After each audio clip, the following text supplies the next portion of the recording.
तो दोस्तों, कैसे हैं आप? मैं आशा करता हूं आप सब ठीक ही होंगे।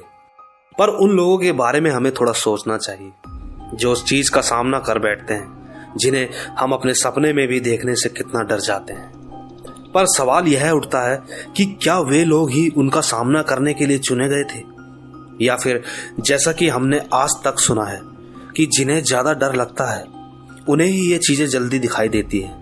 खैर, ऐसी तो हजारों बातें हैं जिनका जवाब तो साइंस भी नहीं दे सका, लेकिन किस्से और कहानियां तो बनती ही रहती हैं। अगर आपके पास भी कोई कहानी है तो आप मुझे मेरे इंस्टाग्राम पर भेज सकते हैं। मेरी आईडी है महेश आर्या यूट्यूबर। और अगर आप पहली बार चैनल पर आए हैं तो अभी सब्सक्राइब करके बेल बटन जरूर दबाएं ताकि हमारी हर कहानी सबसे पहले आप तक पहुंच जाए। लेकिन याद रहे, हमारा ये चैनल अंधविश्वास को बिल्कुल भी बढ़ावा नहीं देना चाहता, बल्कि हमारा मकसद बस आप लोगों का मनोरंजन करके आप लोगों से जुड़ना है। तो चलिए कहानी को अंत तक सुनने के लिए बने रहें मेरे यानी महेश के साथ।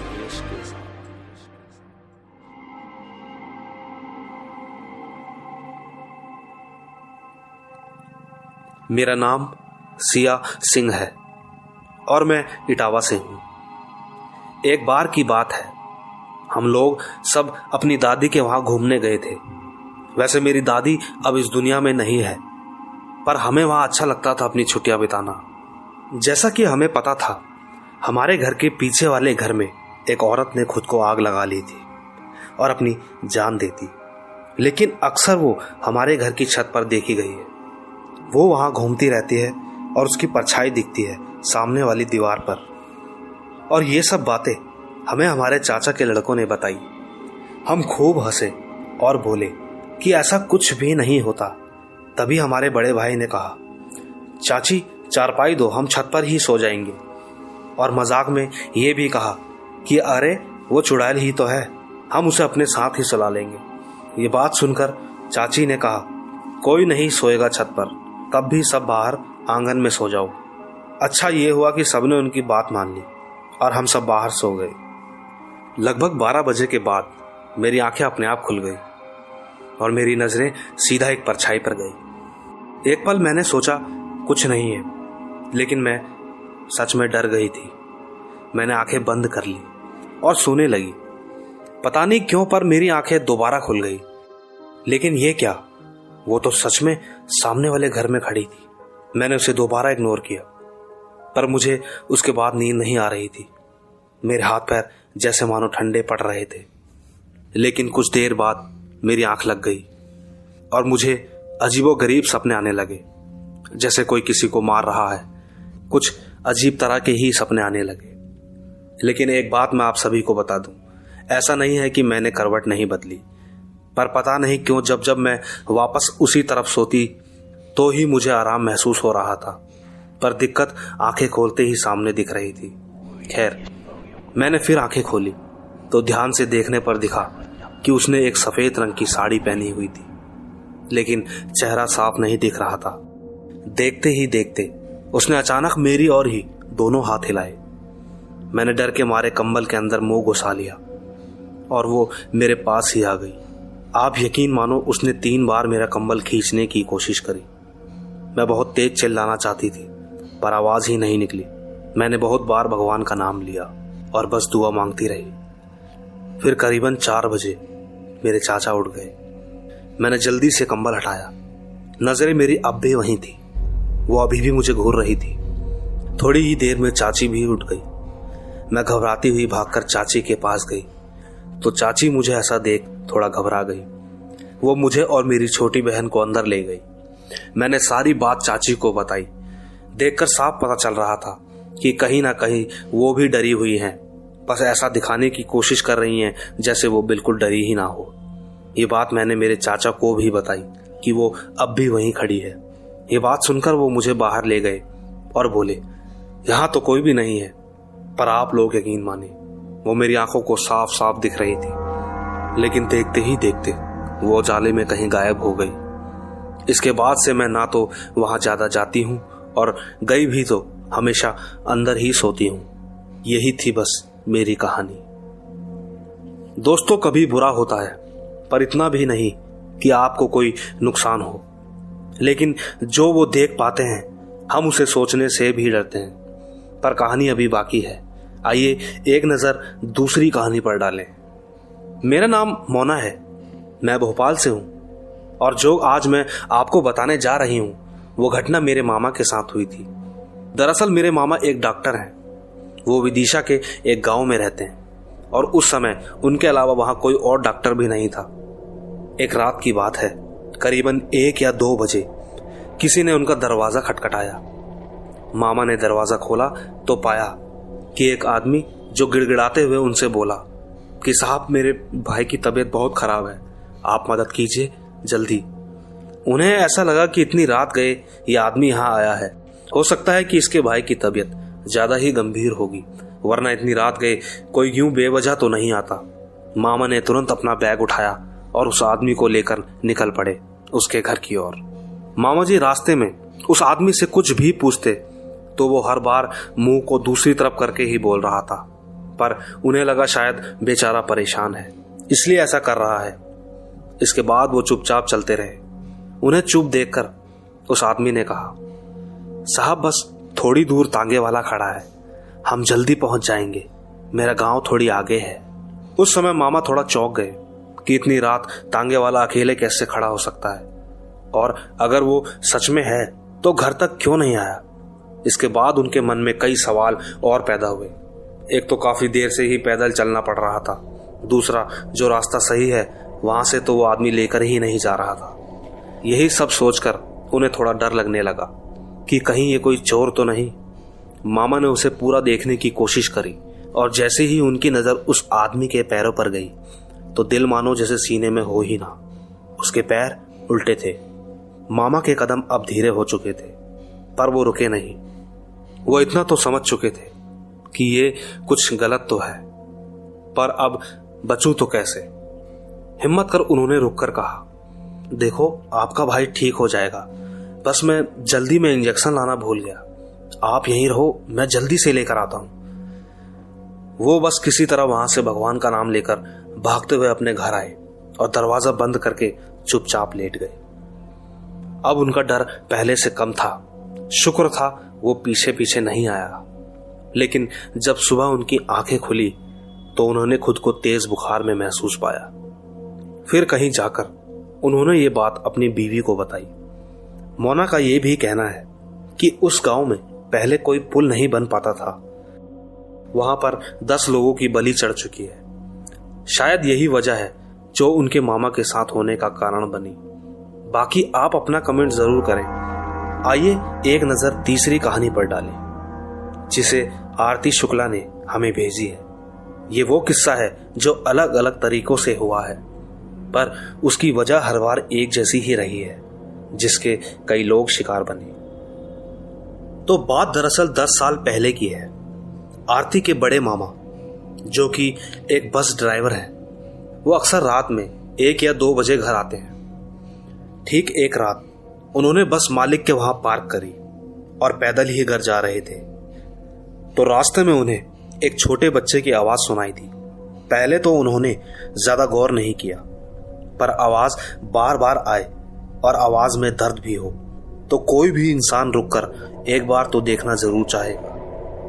बस आदमी की अपनी अपनी सोच होती है, वरना मदद तो कोई भी कर सकता है। खैर, उन्होंने इधर उधर देखा तो पाया कि वो एक कोने में बैठा सिसक कर रो रहा है।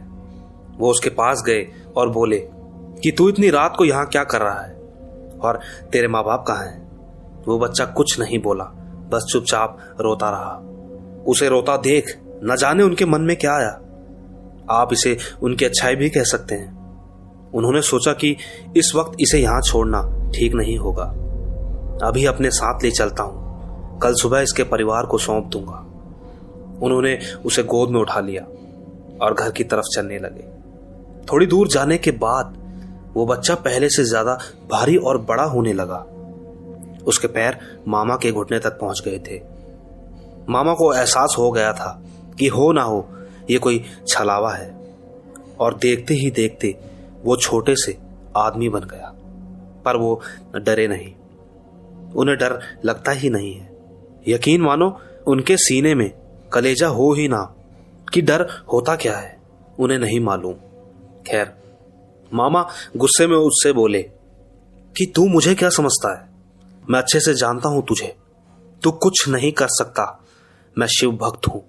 ये देख उन्होंने अपने गले से लॉकेट निकालकर उसे दिखाया। वो 4-5 कदम पीछे हटकर बोला, आज तो तू बच गया, पर दोबारा मिलेगा तो नहीं बचेगा।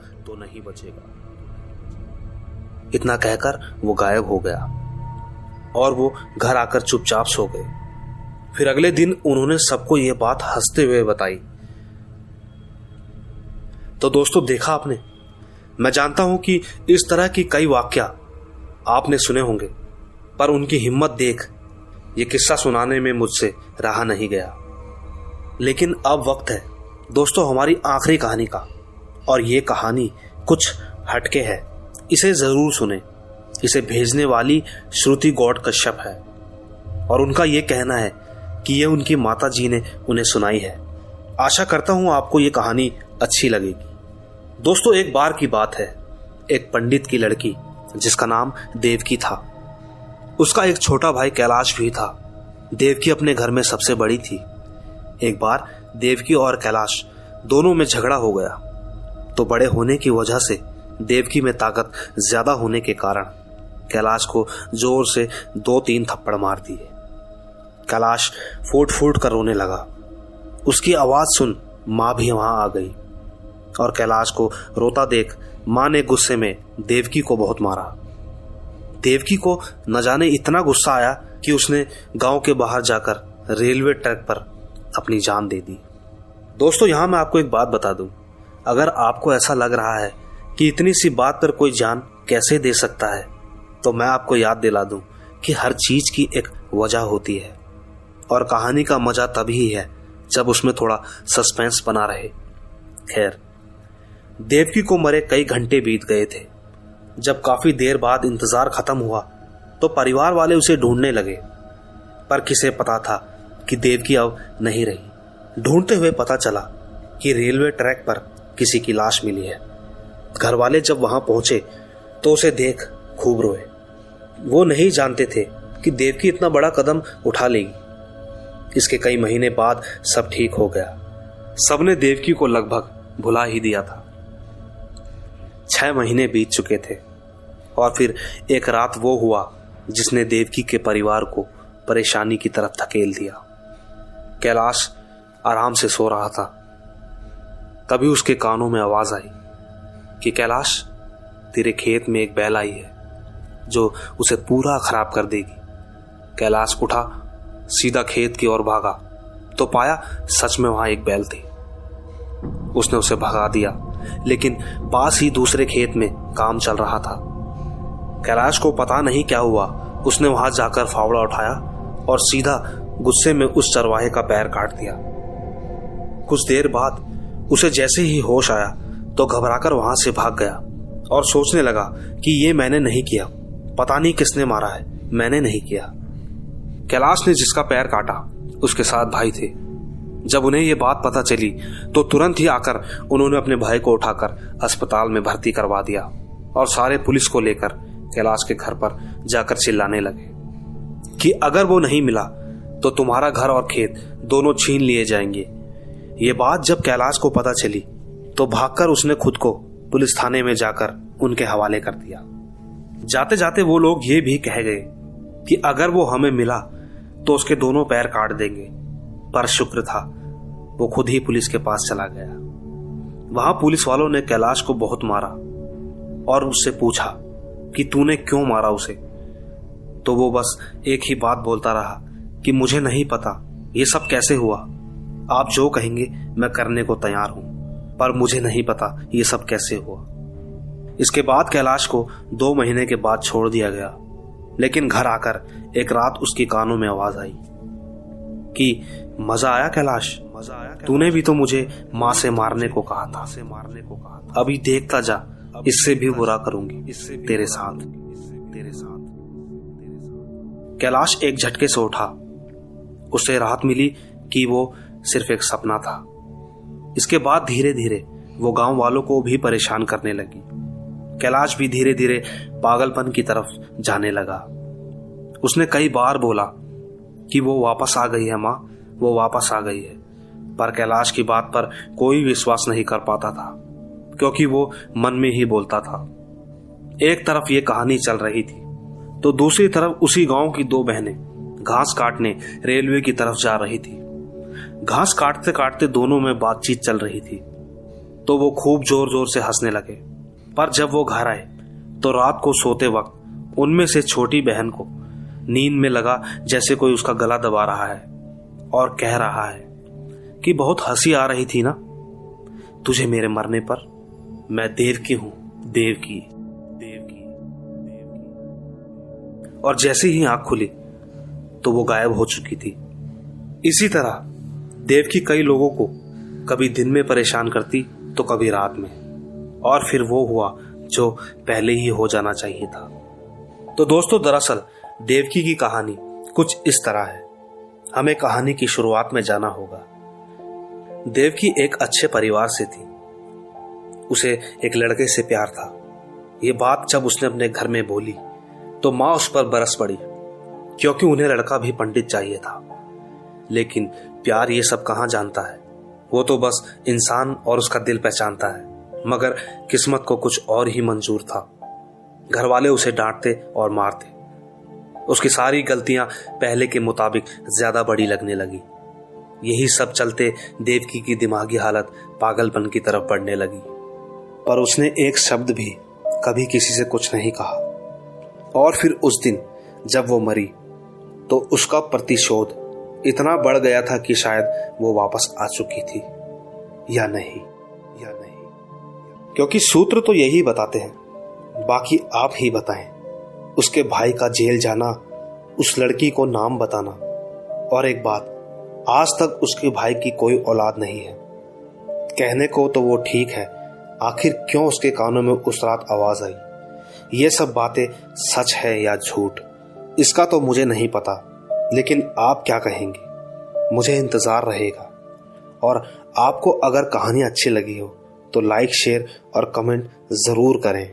और याद रहे, आपका प्यार ही हमारा त्योहार है। Bye bye.